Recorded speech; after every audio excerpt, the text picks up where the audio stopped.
Okay, so let's talk specifically about tasks. So, tasks are your to-dos.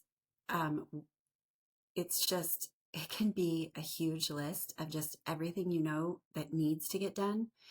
And then whenever I create a task, I assign it to a category, and my two categories are personal and work. And under personal, I have a category for errands, stuff I need to do at home, stuff I need to do at the phone or the computer, stuff I need to do for church. For work, I have different work categories, and these are all customizable in your settings. Then I can decide a priority, and my high priority are always going to land at the top of the list, so I'm reviewing them first. I then can assign a duration. So if I drag it onto my calendar, it's going to default to that duration.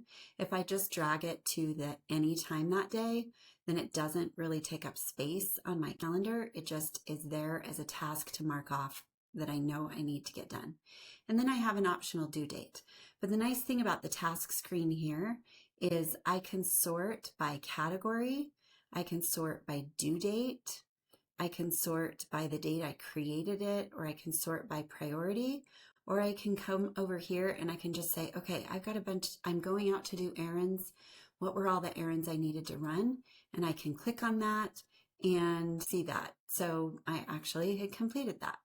So I can close that. One of the things you can do too is you could move unscheduled tasks to waiting. If you're waiting for some answer from someone else, or you're waiting for someone else to do something, that way when you're in your weekly review, you can look at that waiting and say, oh, that's now ready to be scheduled. So I can move that back.